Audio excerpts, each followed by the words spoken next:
안녕하세요. 주드TV의 주드입니다. 힘이 없어. 힘이 없고 졸려. 제 옆에 또 다른 캠페이너가 나와 있습니다. 소개 좀 해주세요. 네, 안녕하세요. 지금 그린피스에서 플라스틱 캠페인을 맡고 있는 김희서라고 합니다. 제가 성격 좋았을 때 만났잖아요. 얼굴이 변하지 않아서 약간 뱀파이어 같아. 6년 전에 그린피스를 떠나셨다가 왜 어떻게 다시 돌아오게 되셨죠? 떠난 건 4년 전이고요. 2년 일했으니까. 스쿠버 다이빙을 이제 하면서 여행을 다니고 또 이제 다이빙 샵에서 일을 하다가 사실 환경 문제가 굉장히 심각하다는 걸 그때 알았어요. 그린피스에서 이제 오션에 관련된 액티비티를 하고 있어서 이제 자원봉사로 참여를 하다가 이제 직원으로서 들어와서 일을 했었죠. 그린피스에서 플라스틱 문제를 또 가장 많이 얘기할 때 바다 생명체를 많이 얘기하잖아요. 그렇죠? 맞아요. 그러니까 사실 지금 사람들이 플라스틱 문제를 인지하게 됐었던 게 거대한 고래가 폐사체로 들어왔는데 배를 까보니 안에 플라스틱 쓰레기가 가득하고 가장 이슈가 됐었던 게 거북이 코에서 빨대를 뽑는 그 장면. 그게 진짜야? 그거 진짜로. 그거 유튜브에서 화제가 되면서 빨대 대란이 났었던 거죠. 근데 이제 플라스틱 같은 경우에는 버리면 사실 소각 외에 별다른 그 처리 방법이 없잖아요. 맞아요. 그러니까 땅에다 묻거나 그럼 그쵸. 이제 그게 비가 와서 태풍이 오면은 쓸려 내려서 바다로 흘러 들어가는 약간 이런 악순환들이 있어요. 그 바다에 이렇게 둥둥 떠 있는 쓰레기 섬이라고 하잖아요. GPGP, Garbage Package. 그게 그 프랑스보다 훨씬 크대요.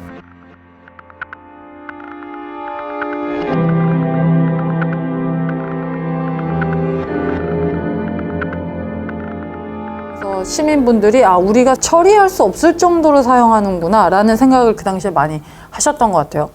그래서 저희가 플라스틱과 관련된 궁금증을 답변해 주실 이제 전문 캠페이너를 모셨다고 생각하시면 될 것 같습니다. 페트병도 재활용이 가능한가요?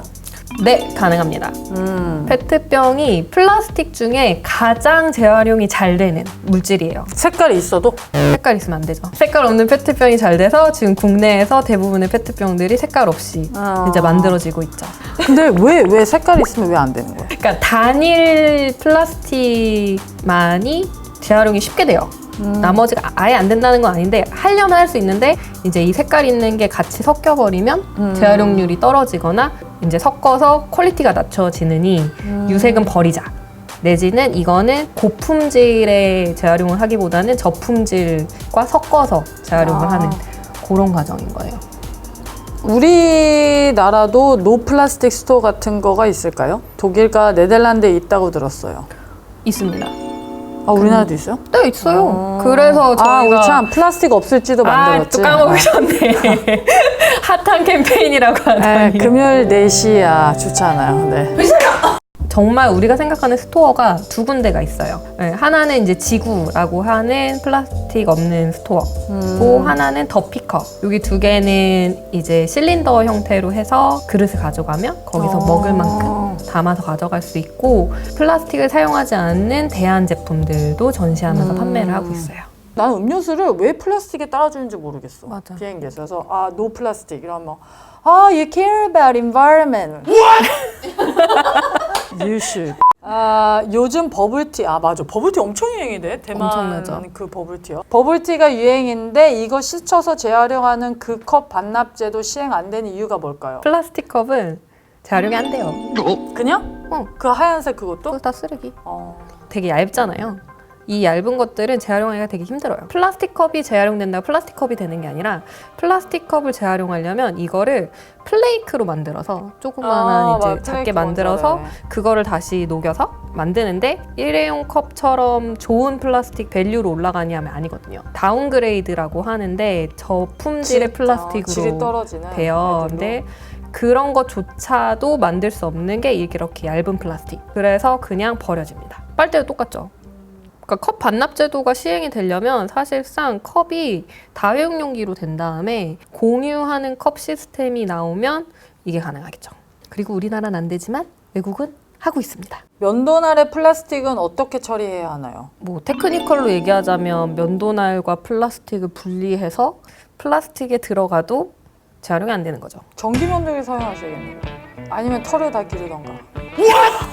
그냥 기르지 뭐. 녹말을 이용한 일회용품이 있다는 것을 들었는데 주변 환경에서 보기가 힘들까요? 이게 소위 말하는 바이오 플라스틱. 그린피스에서는 이게 해결책이 아니다라고 이야기를 하고 있는데 녹말이라든지 왕겨라든지 우리가 들었을 때 친환경인 아이들을 결국 플라스틱 원료랑 섞어서 만드는 거예요. 그래서 이게 분해가 잘 된다 이렇게 홍보를 하는데 높은 온도랑 습도가 있어야지만 이게 잘 분해가 되는데 이게 높은 온도랑 높은 습도가 보장되는 것도 아니고 이게 땅에 묻혀야지만 분해가 되는 건데 실제로 우리나라에서는 대부분이 소각돼 버려서 결국에는 똑같은 쓰레기인 거거든요. 그리고 이게 또 분해가 잘 된다고 해서 결국에는 미세 플라스틱이 되는 건 똑같아요. 왜냐면 플라스틱은 섞어서 쓰니까. 그래서 제가 또 그거를 조사했어요. 왜 플라스틱을 우리가 이렇게 많이 쓰게 됐을까? 근데 이게 2차 세계대전 당시에 플라스틱 공장들이 굉장히 많이 생기기 시작해요. 그때 굉장히 많은 이제 전쟁 용품들이나 이제 무기들 안에 플라스틱이 들어가기 시작한 거예요. 그래서 전쟁이 끝났네? 전쟁이 끝나고 나니까 그 많던 플라스틱 공장에서 생산하는 플라스틱을 쓸 데가 없는 거야. 그때부터 생활용품 속에 플라스틱을 계속해서 만들면서 이제 쓸데없는 소비를 부추긴 약간 그런 성향이 있어요, 석유 회사들이. 맞아요. 네. 진짜 1950년도부터 지금까지 플라스틱 사용량이 수직 상승. 네, 그러니까. 빠바바바박. 1950년대 당시에 가장 처음 나왔던 것이 빨대와 위생을 엮는 프레임이었어요.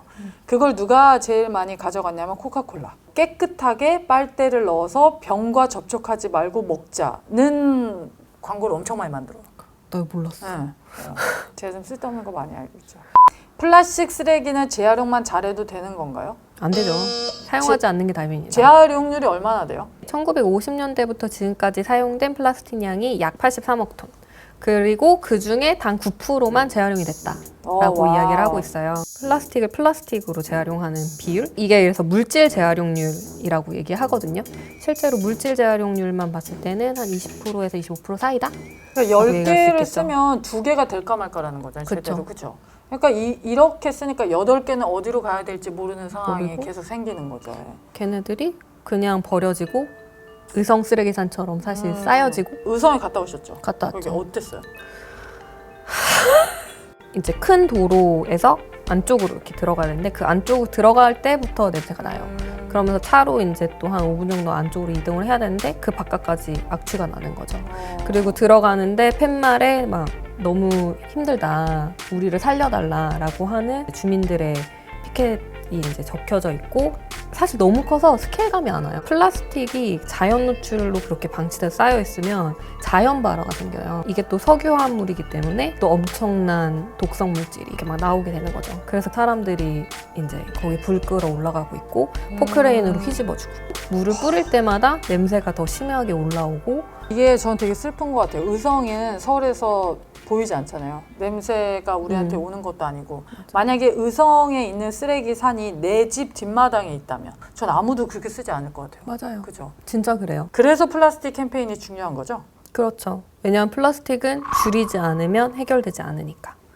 이게 기후변화의 관점에서 봤을 때도 플라스틱의 사용은 굉장히 밀접한 관계가 있어요. 왜냐하면 2030년까지 지금 현재 사용하고 있는 석유의 50%를 줄여야 돼요. 근데 지금 사용하고 있는 만큼의 플라스틱의 양을 만들려면 석유로 전 세계 항공기가 사용하는 석유량과 맞먹잖아요. 맞아요. 그러니까 어마어마한 양인 양이죠. 거죠, 사실. 네. 그래서 플라스틱 나 하나 쓰는 게 뭐 어때? 이렇게 생각하실 게 아니라 사실 플라스틱을 줄이는 게 기후변화에도 정말 많은 영향이 있다. 그렇죠? 11월 6일에 행사가 있어요. 무슨 행사?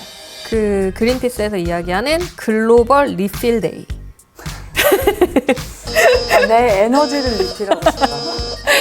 이게 이제 자주 가는 레스토랑, 그 다음에 뭐 카페, 그리고 뭐 슈퍼마켓이 될 수도 있고 해서 정말 리필 가능한 용기를 가져가서 여기서 채워주세요 라고 디맨드를 하는 행사고 난 리필하니까 왠지 공짜로 줄 것 같잖아. 리필해주세요. 약간 이렇게? 전 세계적으로 지금 그날에 캠페인이 준비되고 있습니다. 그래서 지금 서울에서도 그 행사를 할 예정이고요. 그린피스 다양한 홍보 채널을 통해서 이제 참여를 독려하는 메시지들이 나갈 예정이고요. 11월 6일 당일에는 이제 SNS를 통해서 사진이랑 이런 것들 모집할 예정이에요. 그래서 많이 참여해 주시면 좋을 것 같습니다. 해주세요. 여러분들 주드TV 좋아요, 댓글, 구독 눌러주세요. 빠! 안녕.